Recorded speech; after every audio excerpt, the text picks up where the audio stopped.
Moi bons días a todos e a todas. Grazas pola vosa presencia nesta última rolda de prensa do ano que, por certo, xa vos adianto que o vindeiro venres día 3 de xaneiro non vai haber xunta de goberno, polo tanto, a primeira do ano imos a celebrala o venres 10 de xaneiro. E esta semana, en xunta de goberno, mobilizamos 1,1 millón de euros para a xuventude, turismo e infraestructuras. O detalle: 120.000 euros para a segunda edición do Plan Máis Xuventude, 200.000 euros para contratar a plataforma museográfica da Rapa das Vestas, 240.000 para o proxecto de mellora da mobilidade peonil na EP 5005 no Concello de Crecente e 520.000 euros para contratar as obras de mellora da EP 8404 Piñeiro Arcos en Cuntis. E fora dos asuntos da Xunta de Goberno, pois quero rematar facendo balance dos datos de turismo que coñecemos relativos ao mes de novembro. E tamén farei un anuncio de algo que vai acontecer por primeira vez na historia da Diputación o próximo venres día 3 de xaneiro. E comezamos cos asuntos incluídos na orde do día, como lle decía, con xuventude, o futuro desta provincia, porque hoxe poñemos en marcha unha nova edición do Plan Máis Xuventude, dotado con 120.000 euros para apoiar a mocidade a impulsar iniciativas de interese social. E a segunda edición dun programa posto en marcha este mesmo ano 2024, ante o éxito desta primeira edición, na que se axudamos a financiar 17 proxectos de cara ao ano 2025, decidimos incrementar o orzamento desta partida nun 20%, dos 100.000 pasar aos 120.000 euros. E desta maneira estamos a falar dunha liña de apoios que achegará a cada asociación xuvenil un máximo de 5.000 euros para poñer en marcha iniciativas de interese social. E unha liña de axudas dirixida a asociacións xuvenís en ánimo de lucro prestadoras de servizos dirixidos á xuventude e tamén a grupos formados entre 3 e 8 persoas de entre 18 e 35 anos que propoñan a realización dun proxecto de interese xeral e social. E que tipo de iniciativas se poden presentar ao Plan Máis Xuventude? Pois ben, poden ser proxectos de iniciativa empresarial, de vida saudable e loita contra a violencia e condutas de risco, de fomento da cultura en todas as súas áreas, de innovación, así como tamén de promoción de sectores como científico, tecnolóxico e digital ou relativos ás ciencias xurídicas ou sociais. Tamén poden valer para crear consellos locais de xuventude e o fomento do asociacionismo e voluntariado xuvenil e de promoción e desenvolvemento do desenvolvemento e dinamización do medio rural. E hoxe aprobamos as bases que se van a publicar o 7 de febreiro e será o día 14 de febreiro, o 17 de febreiro cando se abra o prazo para facer esas solicitudes e vai a rematar o 14 de marzo. Por lo tanto, repito, as solicitudes vanse poder presentar entre o 17 de febreiro e o 14 de marzo. E desta maneira, continuamos traballando a prol da xuventude da provincia, un ano que, como sabedes, puxemos en marcha por primeira vez a área, o Servizo de Xuventude e Reto Demográfico que pilota, que está a cargo do deputado Jorge Cubela. Nunca antes, na historia desta institución, se tiña apostado pola xuventude desta maneira, nunca antes se tiñan habilitado liñas específicas de axudas para apoialas e nós queremos estar aí, impulsando o talento da xuventude e os seus proxectos a través de axudas como estas que vos acabo de explicar. E agora pasamos a falar de turismo. Nos trasladamos hasta a comarca Tabaireos Terra de Montes porque íbamos a falar dunha das festas máis senlleiras. Estou a falar da Rapa das Vestas, porque hoxe aprobamos o expediente para contratar a creación dunha plataforma museográfica virtual para a posta en valor da Rapa das Vestas e que vai contar cun orzamento de 220.000 euros. É un proxecto que Como lembraredes, desenvolvemos ao beiro do Plan de Sostenibilidade Turística do Destino Deza Tebeiras de Montes, que conta cun orzamento de 2 millóns procedentes de fondos Next Generation. E para o que, como vos informei semanas atrás, aprobamos un convenio coa Asociación Rapa de Arbestas de Sabucedo. E que imos facer exactamente? Imos deseñar, subministrar e instalar 61 elementos de sinalización intelixente nos itinerarios pedestres e poñer en marcha un software na nube e crear contidos vinculados á rampa. E a este proxecto súmase outro que é o que fai referencia á renaturalización da carballeira do Campo do Medio en Sabucedo tamén, e que é unha actuación que levaremos a cabo grazas á asinatura dun convenio co Concello da Estrada que conta cun orzamento de 124.000 euros. Porque queremos poñer en valor, difundir, divulgar unha festa tan nosa, tan 100% Rías Baixas como é a Rapa das Vestas. É por iso que seguimos destinando a posta en valor desta manifestación cultural inmaterial de gran relevancia para a provincia, ademais que é de interese turístico internacional. E pasamos ora a infraestruturas, porque hoxe, en Xunta de Goberno, mobilizamos un total de 760.000 euros en beneficio dos concellos de Crecente e Cuntis.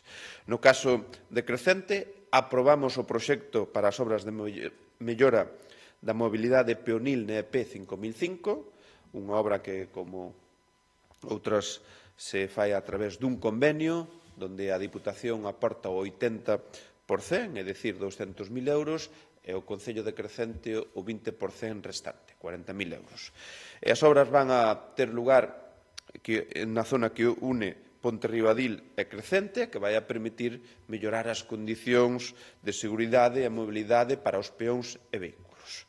E para iso vais a executar unha senda peonil pola marxa esquerda da estrada, reducirase a velocidade máxima, vanse a colocar pasos de peóns sobreelevados e tamén se van a renovar a rede de pluviais, a canalización de rede de alumamento e colocarase luminarias para peóns, entre outras actuacións. E esta é unha primeira actuación nunha estrada na que continuaremos traballando no futuro, como lle adiantou a deputada Isabel Couselo o alcalde Julio César García Luengo hai só uns días, porque aquí vaise a realizar unha importante actuación no treito antigo da vía polo seu paso no casco urbano de Crecente.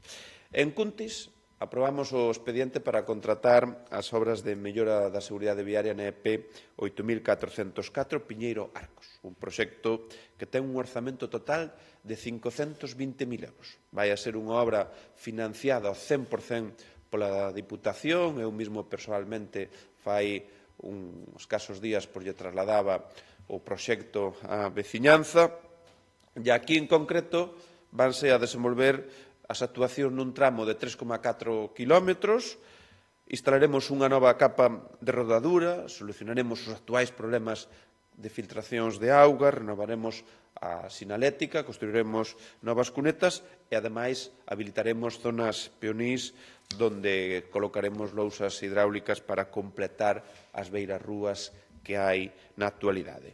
O obxectivo é mellorar a seguridade e a funcionalidade desta vía promovendo unha mobilidade segura e adecuada para a cidadanía. Será, en definitiva, unha posta a punto total que vai a marcar un antes e un despois nesta estrada. E, como ben sabedes, estamos a levar a cabo melloras nos 1.600 kilómetros do total da rede viaria da Diputación, porque queremos que todos os concellos teñan estradas á altura das demandas actuais. Estradas seguras, modernas, renovadas, accesibles e con garantías de seguridade, sobre todo. E xa fora da orde do día, como vos abacei, pois quero facilitarvos os datos referentes a turismo a mes de novembro, porque aquí, como saben, a información nos provén do INE, do Instituto Nacional de Estadística, que pecha os datos de cada mes ao final do seguinte. Así que hoxe vou a debuxar o panorama turístico do mes de novembro E foi un mes que supuxo a confirmación de que a provincia de Pontevedra segue a liderar o ranking turístico de Galicia. Temos a maior ocupación, 36%. Tamén a estadía media maior, 2 días. E concentramos o 32% dos visitantes que visitan a nosa comunidade autónoma. Pero tamén confirma que estamos a situarnos como destino número 1 do norte de España. De feito, superamos a estadía media a comunidades como Asturias, Cantabria e País Vasco. E seguimos avanzando no que respecta á internacionalización, porque vimos de recibir un 5,2% máis de visitantes internacionais con respecto a novembro do ano 2023. Por iso que isto é unha proba de que as nosas accións, os nosos esforzos están a dar os seus froitos. Así que sentímonos moi orgullosos, estamos convencidos de que estes datos van a seguir nesta liña ascendente, que vai ser algo que non se vai a limitar ao mes de novembro, senón que a todos os meses do ano.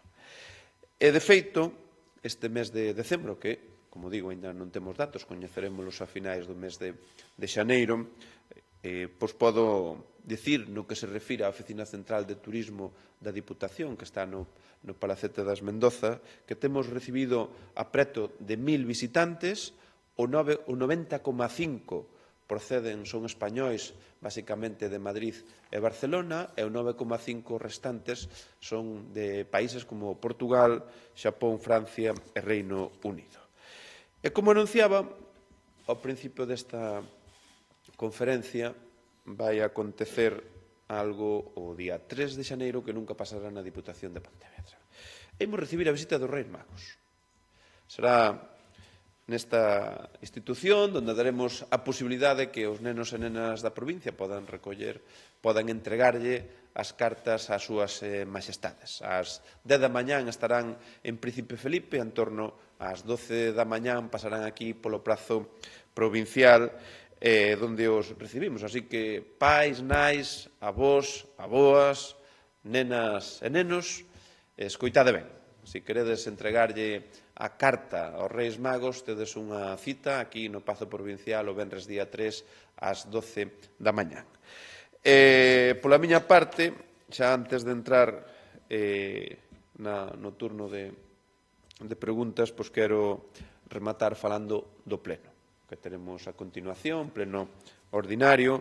É unha dos puntos do día que se inclúe, pois probablemente un dos máis importantes que pode levar unha administración, sometela á aprobación do pleno, e ten que ver co orzamento. Neste caso, o orzamento do ano 2025, porque imos a sometelo á aprobación definitiva e o que vai a permitir que entre en vigor o día 1 de xaneiro. Esa estabilidade política da Diputación é a que permite sacalo adiante e contar con unhas contas extraordinarias para unha provincia extraordinaria.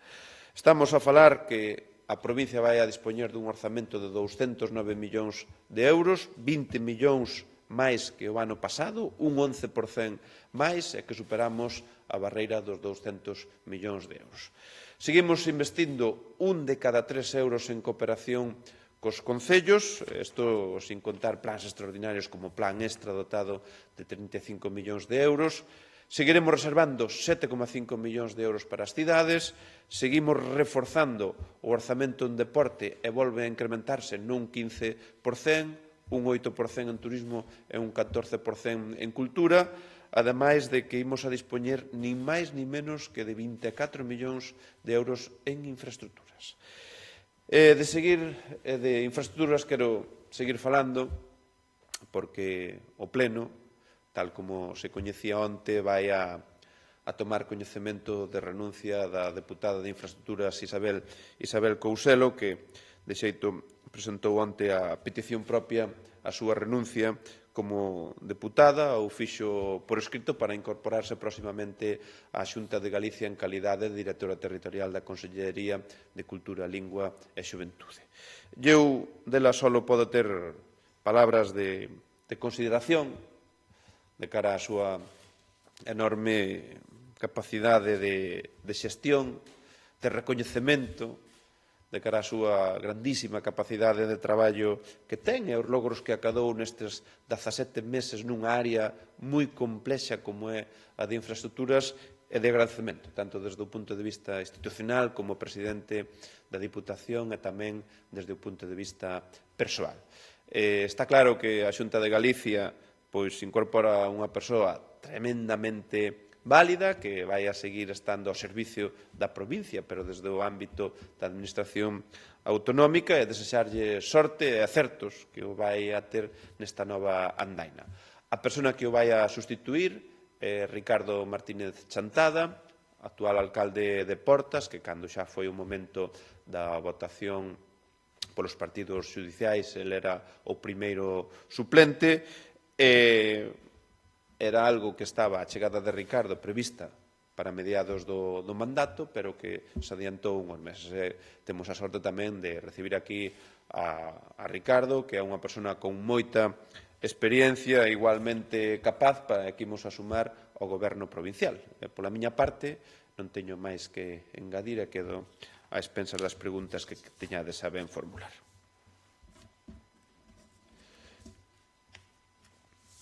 Bueno, pois, non habendo máis, damos por finalizado o ano. Felices festas, feliz 2025, cheo de éxitos e de traballo tamén, que eu sei que vos os xornalistas sempre é algo que desexades, moito traballo.